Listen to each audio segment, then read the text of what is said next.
The first sound was not boots or voices, it was the bell. A single strike, metallic and hollow, rolling down Main Street like a warning the town had chosen to ignore. On nights when the wind shifted from the plains, that bell could be heard as far as the stockyards. To most, it meant laughter, whiskey, and miracle cures. To the few who had begun to suspect otherwise, it meant something much darker, a toll for debts not yet paid. Fort Worth, spring of 1877. Dust swirled through the evening light, carrying with it the restless noise of a town half-built and overpromised.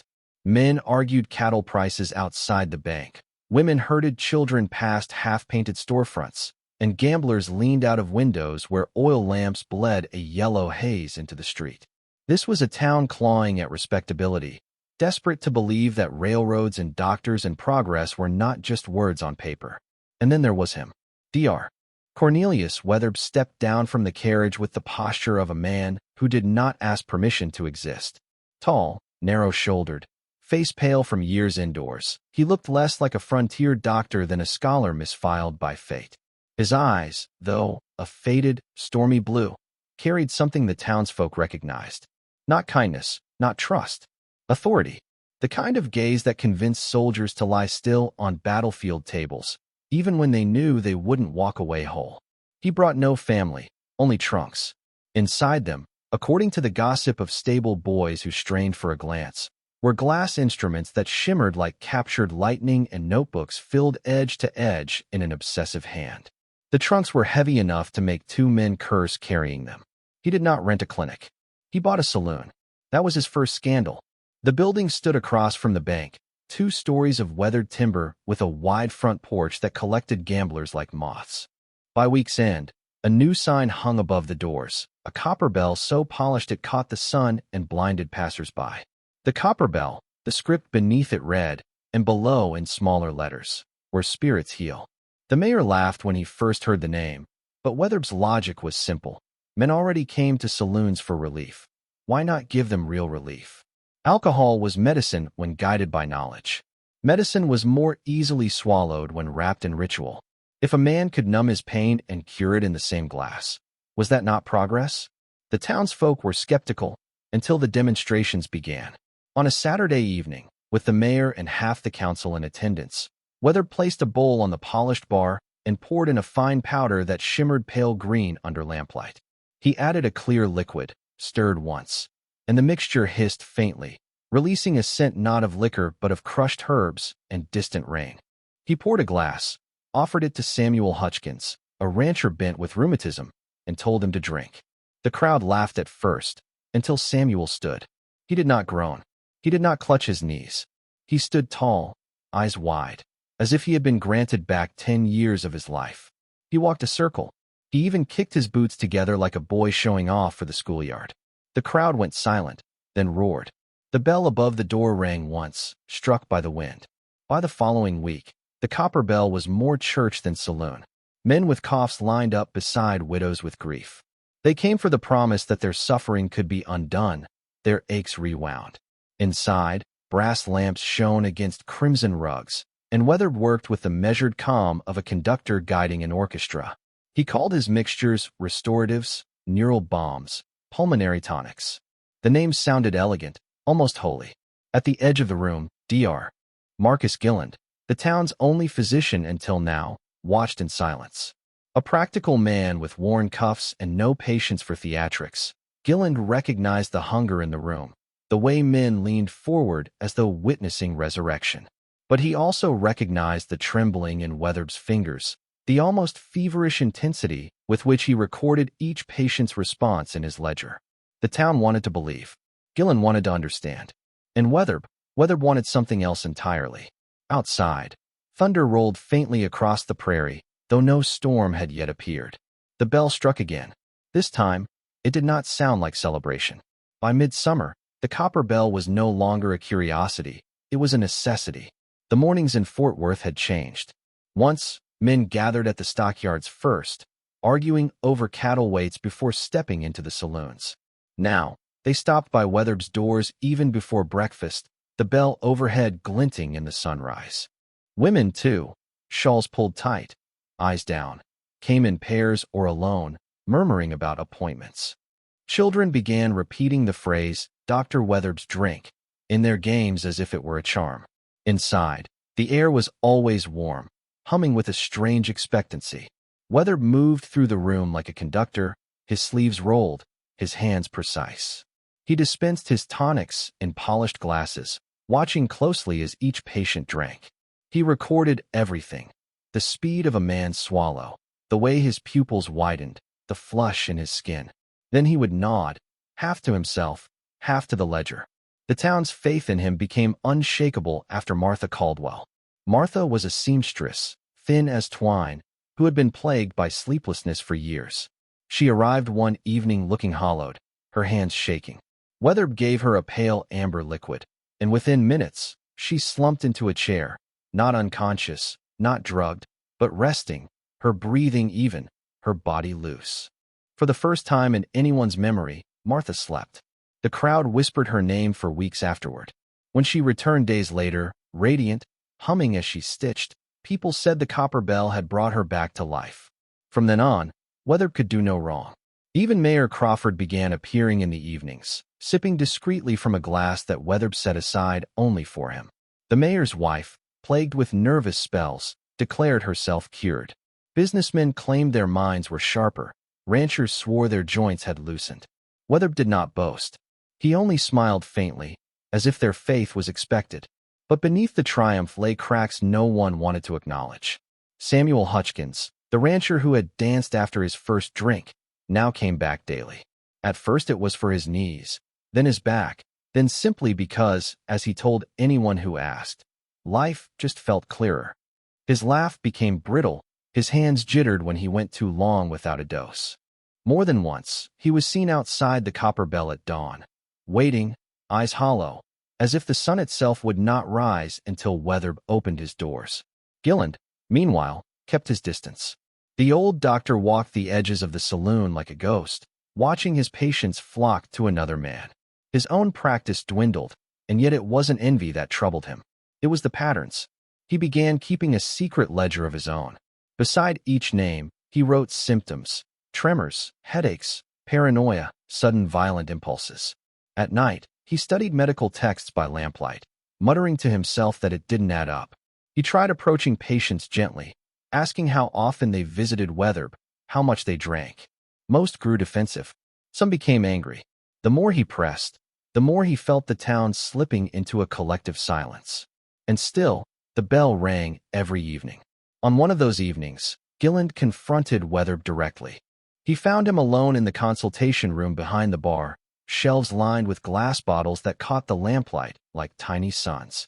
On the table lay Weatherb's ledger, open to a page of notations so detailed they might have been describing machines rather than people. "You're dosing them too often," Gilland said quietly. Weatherb didn't look up from his notes. "You mistake observation for harm. Every treatment requires repetition. They're not healing. They're needing. There's a difference." Weatherb closed the ledger gently, his pale eyes fixed on Gilland, calm but unyielding. "Doctor, history does not remember the ones who worried. It remembers the ones who advanced." Gilland left without another word, but the conversation haunted him. He began to see the Copper Bell not as a saloon, not even as a clinic, but as a laboratory, and the townspeople as specimens. Outside, rumors began to sprout in whispers. A ranch hand swore he had seen Martha clawing at her arms one night, muttering about insects. A stable boy claimed he saw Weatherb unloading crates marked with strange symbols, powders that shimmered unnaturally in the lamplight. Yet every morning, the bell caught the sun, and every night, it tolled. Faith, once planted, grows deeper than doubt. And in Fort Worth, faith had become the most dangerous cure of all. The first death did not look like a death at all. It was a blistering August afternoon when Pete Garrison, a cattle driver known for his iron stomach and louder-than-life laugh, staggered out of the Copper Bell. At first, his friends thought he was drunk, swaying, lips wet with spit, muttering nonsense. Then he collapsed face-first into the dirt.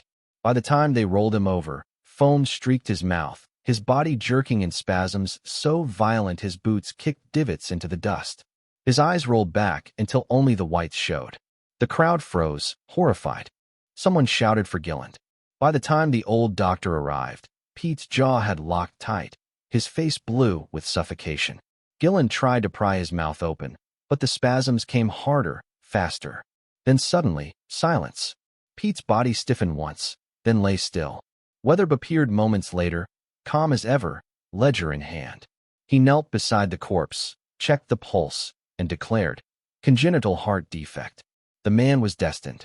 His tone was factual, almost bored, as if reading from a textbook. The crowd shifted uneasily, but no one argued. Weatherb was the doctor. He had authority. Pete was buried the next day with little ceremony. But Gillen wasn't convinced. That night, he examined Pete's body under lamplight, finding strange discolorations on his tongue and a faint chemical smell clinging to his clothes. He scribbled in his ledger, "Not natural. Not chance." He wanted to warn the town, but what good were words against miracles already sold? Against a bell that rang louder than doubt. It wasn't just Pete. Martha Caldwell, the miracle seamstress who had slept like an angel, began speaking of things no one else could see. She stopped attending church, whispering instead about shadows in her walls, spiders beneath her skin. One evening, neighbors heard her screaming. When they broke down the door, they found her clawing her own arms until they bled, her nails cracked, her eyes wild with terror. She lived, but barely. Weatherb told the town she had suffered a nervous collapse, assuring them it had nothing to do with his treatments. Yet even those who whispered their doubts still returned to his saloon. Fear was a weak rival against pain, and Weatherb offered relief, at least for a while. Then came the night of the shipment. A train rolled into Fort Worth just past midnight, its whistle slicing through the dark. Two stable boys saw Weatherb at the depot, unloading crates stenciled with strange chemical symbols. They swore they saw a powder glowing faintly even through the cracks in the wood, a blue-green shimmer unnatural to the eye. When they told their parents, they were whipped for lying. Still, word spread in hushed tones. Weatherb was bringing something new, something bigger. Gillen, desperate, broke into Weatherb's consultation room. He rifled through the doctor's shelves and ledgers, his hands shaking. What he found froze him. Each page documented patients not as people, but as subjects. Subject 14. Muscular spasm at 0:13, elevated pulse, craving onset in 72 hours. The notes were cold, mechanical, observations of reactions, not attempts at cures. He realized then that the Copper Bell was not a clinic, not even a saloon. It was a laboratory, and the town was the experiment. As Gillen stuffed papers into his coat, he heard footsteps behind him. Weatherb stood in the doorway, calm, unreadable. "You misunderstand," Weatherb said softly. "Every advance demands record. History will not remember who suffered, only who solved." Gillen's hands trembled. "You're killing them." Weatherb tilted his head. "No, doctor. I'm saving them. From ignorance, from stagnation. Their lives are small. Their deaths, useful." The words landed like blows. Gillen fled into the night, clutching the stolen notes, his chest burning with fear.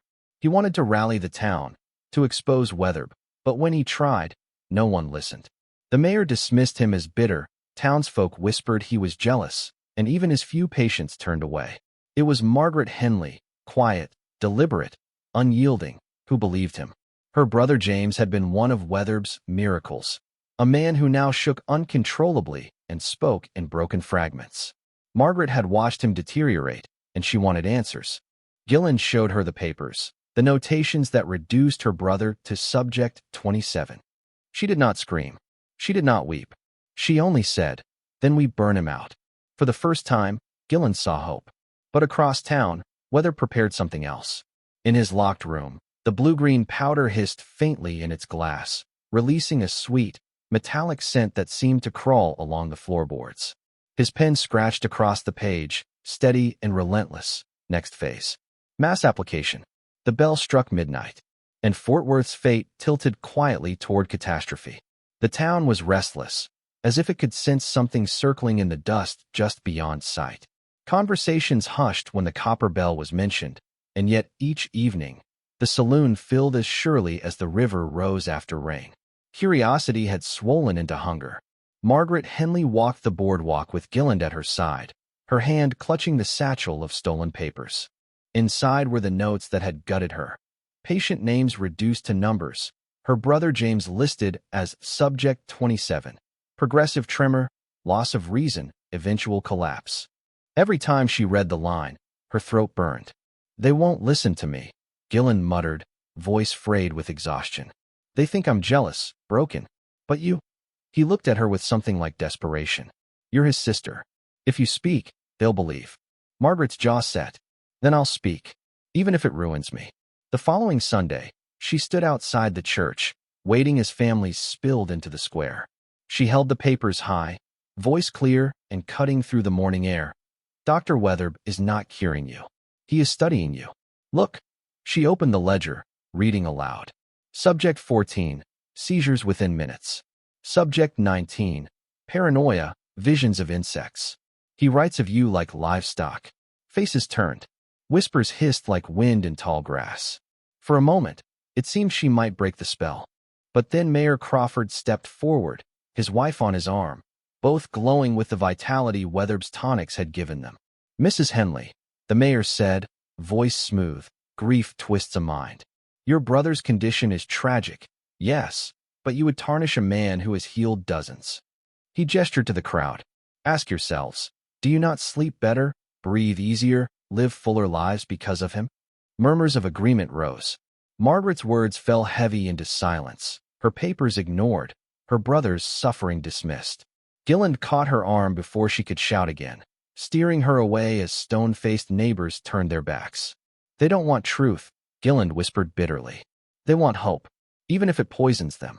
That evening, Wetherb announced a public demonstration. A final refinement, he called it, a communal tonic that would cure ailments across the board. He promised it would be administered freely to all who attended. The announcement sent a shiver through Margaret. To her, it sounded less like medicine, more like trial. Gilland slammed his hand against his table when he heard. Mass application, he growled. He's scaling it up. He means to test them all at once. Then we stop him, Margaret said. But how? The town had already chosen its faith. When Gilland begged the sheriff to intervene, he was laughed out of the office. Margaret tried writing to Dallas by telegraph, only to have her message intercepted before it left the station. They were alone, their warnings drowned in the copper bell's glow. The night before the demonstration, Margaret visited her brother. James sat by the window, rocking slowly, his eyes clouded with confusion. His hands shook so violently he had tied them with strips of cloth just to keep from clawing himself. James, she whispered, kneeling beside him. I swear I'll end this. He won't hurt anyone else. Not like he hurt you. Her brother turned, and for a brief second clarity returned. The bell, he rasped, voice raw. Don't let it ring again. Margaret wept quietly, pressing her forehead to his shoulder. Across town, Wetherb prepared. He polished glassware, aligned bottles in rows like soldiers, and poured the shimmering blue-green powder into a wide crystal bowl. He worked with reverence, as if conducting a holy rite. Each note he wrote in his ledger was precise, unemotional, mixture stabilizing. Vapors within acceptable threshold. Tomorrow, 50 subjects minimum. The bell above the copper bell swayed faintly in the wind, its metallic throat waiting. Gilland stared at the darkened saloon from across the street, fists clenched. Tomorrow he'll show them the truth. They'll see what I see. But Margaret, watching the lamplight flicker through Wetherb's window, felt only dread. No, she whispered. By tomorrow, it'll be too late. The storm was coming, and Fort Worth had already gathered beneath the bell. The copper bell glowed like a furnace in the storm-dark evening, its windows pulsing with lamplight, its signs swinging in the rising wind. By nightfall, the saloon was packed. The mayor, merchants, cattlemen, even the pastor, all sat shoulder to shoulder, glasses in hand. Rain needled the windows. Thunder growled far off, as if the sky itself objected. On the stage-like bar, Dr. Cornelius Wetherb prepared his masterpiece.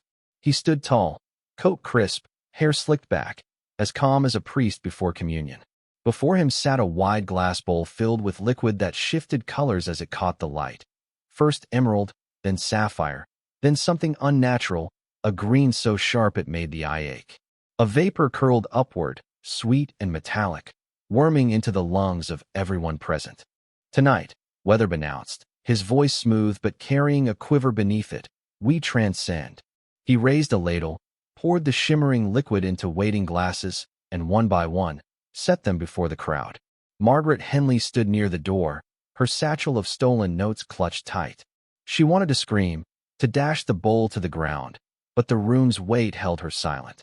Gilland hovered at her side, face pale, whispering frantic prayers under his breath. The crowd raised their glasses. The bell above the saloon tolled once, struck by the storm's wind. They drank.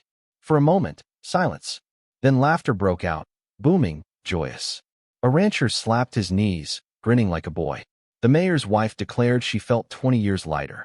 The room filled with shouts of relief, of celebration. Margaret's stomach twisted. Then the laughter bent. The rancher's grin split into a rictus, teeth bared, eyes glassy. The mayor's wife shrieked, clawing at her throat. A cattleman threw his chair aside and began pounding the wall, shouting about voices. Glasses shattered as hands trembled uncontrollably. The sweet vapor thickened until the air itself buzzed like a hive. And then came the screams. Men tore at their own skin, convinced insects crawled beneath. Women collapsed, twitching, their eyes wide with terror. A boy, no older than 12, laughed so hard blood poured from his nose. The mayor stumbled to his feet, babbling about fire, about enemies in the room, before he seized a knife and drove it into his own arm. Blood slicked the table. "God help us," Gilland whispered. Margaret grabbed his arm. "This is it. This is the truth. Look at them." But no one would look. The crowd was lost to the storm inside their minds. Chairs splintered, bodies collided. The copper bell had become a pit of shrieking, convulsing souls. At the center of it all, Weatherb did not flinch. He retreated behind the bar, ledger open, pen in hand, recording with the same meticulous calm as always. His eyes gleamed as he wrote. Subject group, 50. Onset, for minutes. Hallucinations, universal. Aggression, elevated. Fatality projection, 20%. Margaret saw him and snapped. She lunged, snatching at the ledger. "You monster," she screamed, shoving the book against his chest. "These are people. My brother." Weatherb caught her wrists, his grip iron, his face inches from hers. His voice was quiet, almost tender. "History won't remember their names, Margaret, but it will remember mine." Before she could strike him, Gilland pulled her back. A glass shattered beside them. A man convulsed violently at their feet. Across the room, Harrison Wade, the cattle baron, had seized a bone saw from Weatherb's surgical kit. In his frenzy, he swung it wildly, hacking through flesh and wood alike. Screams rose as blood sprayed across the walls. The saloon dissolved into chaos. Lightning struck nearby, rattling the windows. The bell above the copper bell tolled again, deep and mournful. 12 lay dead by dawn. Dozens more sat rocking, muttering, their eyes ruined by visions they could not unsee. The air reeked of iron and sweet rot. The rugs were soaked black. And Weatherb? Gone. No one saw him slip away in the night, leaving only his ledger on the bar, its last line written in steady, unshaken script. Next trial. Larger sample required. Margaret picked it up with bloodied hands. Around her, the survivors whimpered, broken. Gilland knelt, his eyes empty, whispering the same phrase again and again. We tried. We tried." She clutched the ledger to her chest, her brother's name inked cold among the numbers. The bell above groaned in the wind. And in that moment, Fort Worth ceased to be a town of miracles. It became a graveyard of faith. Morning broke gray and sickly over Fort Worth. Rain pooled in the ruts of Main Street, washing streaks of blood into the gutters. The copper bell's doors hung open, its rugs ruined, its tables overturned like battlefield debris. Crows perched along the roofline, black silhouettes against the dim sky, waiting. The official story came quickly. Mayor Crawford, his arm bandaged tight, stood before the press and declared it a tragedy of spoiled liquor and hysteria fueled by storm and rumor. The council nodded. Merchants muttered about protecting investments. By noon, the copper bell was boarded, its name struck from public conversation as if silence could cleanse the air. But silence does not bury screams. Margaret Henley did not sleep. She sat in her small room with Weatherb's ledger spread across her knees, its ink smudged where her bloody hands had touched it. Each line was a wound. Subject 27. James Fairfax, tremors, incoherence, eventual collapse. Her brother was a note in a madman's scripture. Her town, reduced to data points. Gilland visited once, hollow-eyed, his voice frayed. They'll never admit it. Too much pride. Too much money. The East has already bought the story. He gestured to the ledger. Keep it hidden. One day, someone will listen. Not now, but one day. He left soon after, and within months was gone altogether, swallowed by his own despair. Margaret stayed. She visited her brother daily. Even as his mind drifted further, his words dissolving into mutters about bells and spiders. She walked the town square with her satchel of papers, trying again and again to tell the truth. But neighbors turned their faces, mothers pulled children close, and shopkeepers closed shutters when she passed. Her grief had made her untouchable, her truth too heavy for their comfort. Years slipped by. The copper bell was torn down, its lot left barren. Grass would not grow where the floorboards had soaked too deep. Children dared each other to stand on the empty ground at dusk, swearing they heard faint tolls beneath their feet. Most ran screaming before the second strike. Margaret grew old with the ledger beside her bed, her brother's name circled in trembling ink. Before her death, she sent the pages to a newspaper in New York. Whether the editors ever read them, no one in Fort Worth knew. The town never spoke his name again, except in whispers on storm nights. But sometimes, when the prairie winds rose and the clouds blackened low, the air shifted in a way that carried memory. A metallic scent drifted down Main Street, sharp and sweet. A hollow ringing pulsed through the dark, faint as breath. And in that sound, those who remembered shivered, for it was not just a bell but the echo of a ledger still being written, somewhere, by a man who had never stopped. The copper bell was gone. The doctor had vanished. But progress never needed a grave. And so Fort Worth lived on, prosperous, bustling, respectable, built quietly on a night it would never confess. The bell tolled once more, unseen, unanswered, and then the wind carried it away. E2.